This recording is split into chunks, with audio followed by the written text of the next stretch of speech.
Good morning, student. Good morning, sir. Today I am going to start line and Angles. Line and angles के बारे में आप पूरी study करेंगे। उससे पहले आप लोग अर्लियर क्लासों में लाइन के बारे में और थोड़ा बहुत एंगल के बारे में पढ़े होंगे।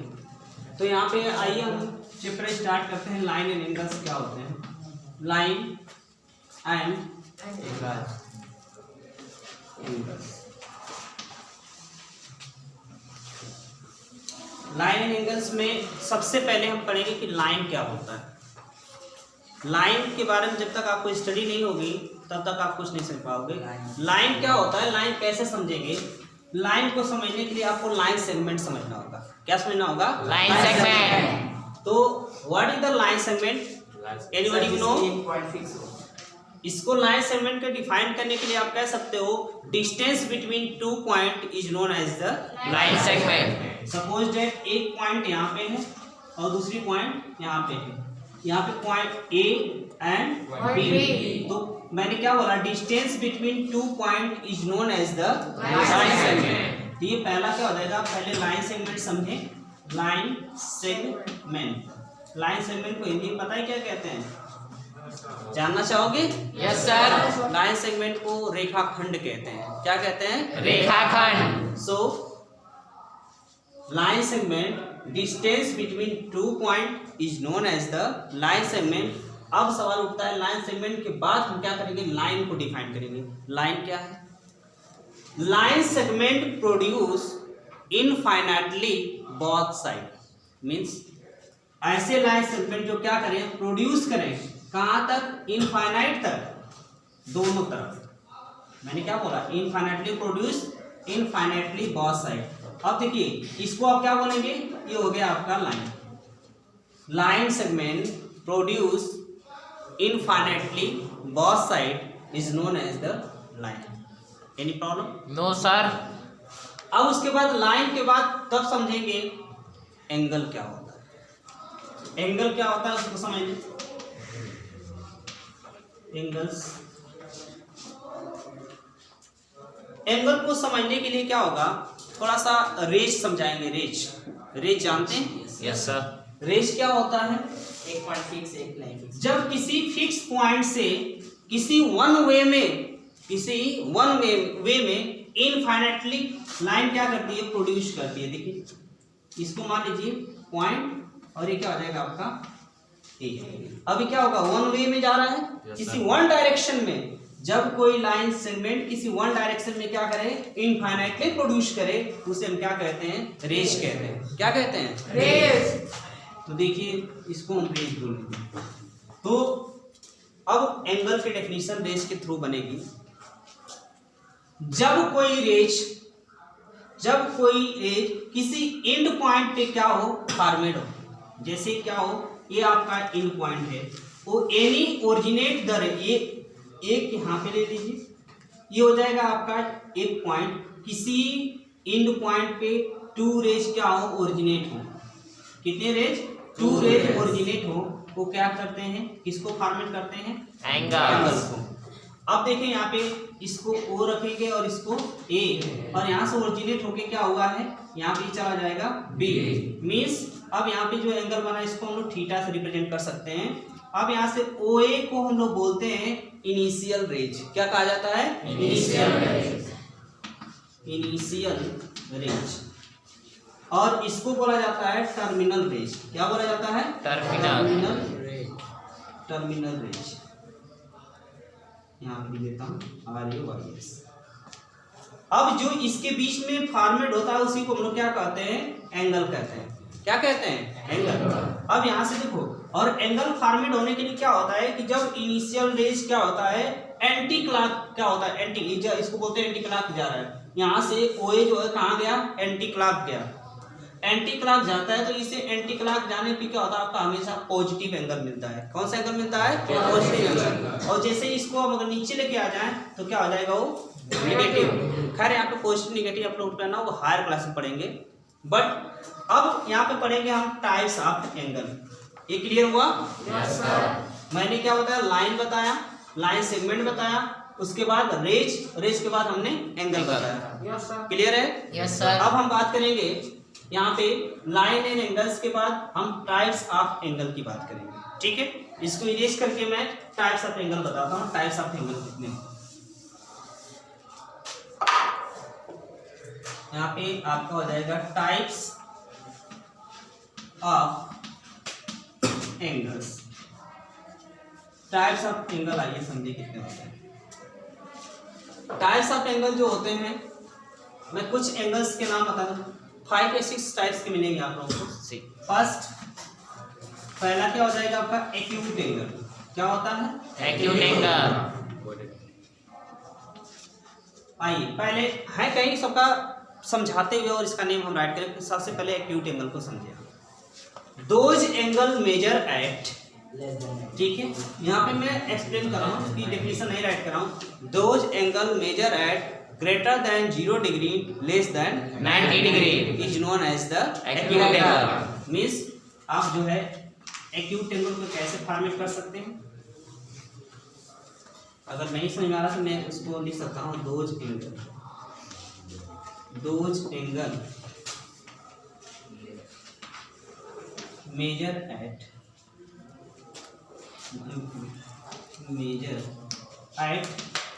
दोज एंगल मेजर एट, यहाँ पे लिखेंगे आप 0 से क्या होगा greater than theta is less than 90 degree, ठीक है?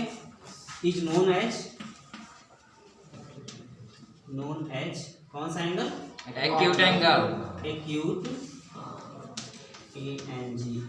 Acute angle. ध्यान दें। अब यहाँ पे एक्यूट एंगल फॉर्मेट हो रहा है, यहाँ पे थीटा। कंडीशन हमने क्या लिखा? यहाँ पे कंडीशन इसका क्या है कि जो 0 से थीटा की जो वैल्यू होगी 0 से बड़ी होगी, बट 90 से क्या होगी कम होगी। इस तरह की जो भी एंगल होंगे उसे हम क्या बोलेंगे? एक्यूट एंगल बोलेंगे। इस एक्यूट एंगल को आप दूसरी तरह से भी। अब कौन कौन है एक्यूट एंगल? आपके 0 से ऊपर और 90 से कम बहुत सारे एंगल है। आप जितना चाहो जिसका नाम ले लो, क्या हो जाएगा? वो एक्यूट एंगल होगा। अब अगला बात करते हैं हम राइट एंगल की। दूसरा है आपका right angle. 90 degree. Right angles क्या होता है? Fix those angle measure at 90 degree. यहाँ पे लिख सकते हैं those angle measure at 90 degree is known as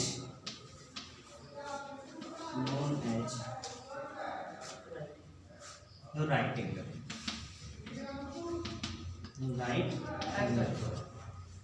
We can draw the diagram of the right angle. See this. ये क्या हो जाएगा? 90 डिग्री। यहाँ पे ये आपका हो जाएगा यहाँ पे O, इसको लिखेंगे A, और ये क्या हो जाएगा आपका B। ये OA रेज हो गया और OB रेज हो गया। इसके कंडीशन को हम कैसे दिखाएंगे? यहाँ पे लिखेंगे थीटा। इस थीटा इक्वल्स टू क्या लिखाएंगे? Measure at theta equals to कितना होना चाहिए? 90 डिग्री। ना लेस या ना greater, only theta equals to 90 degree. Any problem? No sir. अब राइट एंगल के बाद आप पढ़ेंगे ऑब्ट्यूज एंगल। क्या पढ़ेंगे आप लोग? Obtuse angle. ये देखिए, इसको मैं इरेज कर रहा हूँ। इरेज कर दूं? Yes sir. आइए बात करेंगे अब ऑब्ट्यूज एंगल की।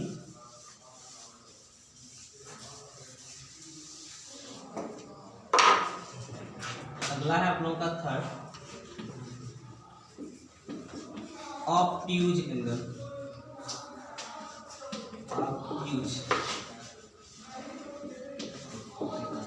ऑब्ट्यूज एंगल की डिफिनेशन क्या बनेगी?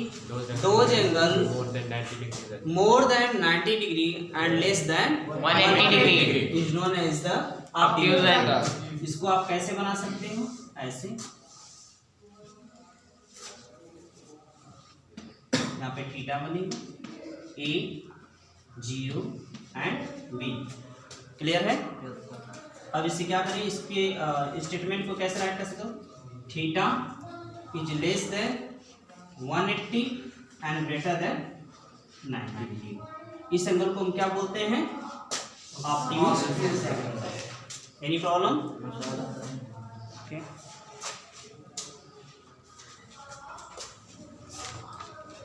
ऑब्ट्यूज एंगल के बाद आगे चलेंगे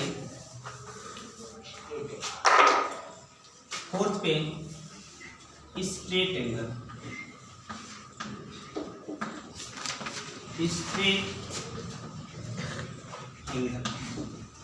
स्ट्रेट एंगल के डेफिनेशन कैसे करोगे?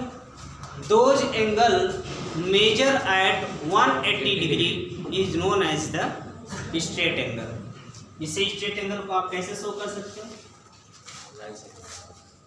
यहाँ पे क्या हो जाएगा, इसको आप ऐसे शो करो, ये क्या हो जाएगा आपका स्ट्रेट एंगल फॉर्मेट हो जाएगा यानी 180 डिग्री। यहाँ से ए को अब यहाँ से रोटेट करके कहाँ तक आया है? बी। बात समझ में आ रही है? ये कैसे हुआ है? ये यहाँ से जो लाइन कहाँ से वो रोटेट करके आई है? बी पॉइंट तक। तो ये हो जाएगा यहाँ से ओ ए और यहाँ से ओ बी। स्ट्रेट एंगल के बाद क्या आएगा? फिफ्थ पे रिफ्लेक्स एंगल। क्या आएगा? रिफ्लेक्स। रिफ्लेक्स एंगल को देखो, रिफ्लेक्स एंगल की डेफिनेशन कैसे करोगे? Those angle greater than 180 degree and less then 270 degree, या उसे 360 डिग्री भी कह सकते हो। वो एक्चुअल में होता क्या है? थीटा इक्वल्स टू क्या होता है? इसको ऐसे लिखा जाता है, इसको जो थीटा की वैल्यू होगी वो लेस देन क्या होगी? ये लेस देन 270 करो, 270 यू नो, एंड क्या हो जाएगा 270 एंड ये हो जाएगा आपका 180 से क्या होगा? ये ग्रेटर होगा। Any problem? रिफ्लेक्स में कोई डाउट? ये रिफ्लेक्स जो एंगल होता है वो क्या होता है? 180 से अधिक होता है और 270 से कम होता है। ठीक है, इसके बाद आएगी कंप्लीट एंगल। तो कंप्लीट एंगल की बात करेंगे, यहाँ पे ध्यान देंगे।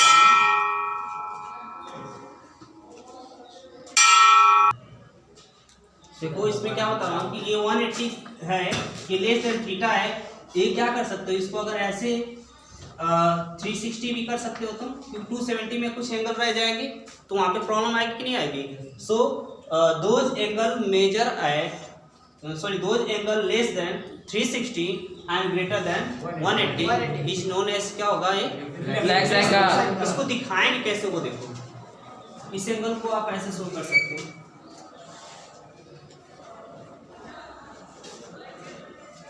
ऐसे एंगल को हम क्या बोलेंगे? ये हो जाएगा आपका, मतलब ये थीटा हो जाएगा, ये रिफ्लेक्स एंगल होता है। इसको ये रखिए और ये ओ, और ये क्या हो जाएगा आपका बी। लास्ट है उसको भी देख लें। इसलिए लास्ट बचा है आपका कंप्लीट एंगल। अगला क्या है 6 वाला? Complete angle.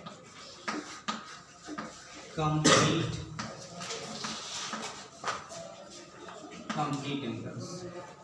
Complete angle those angle measure at 360।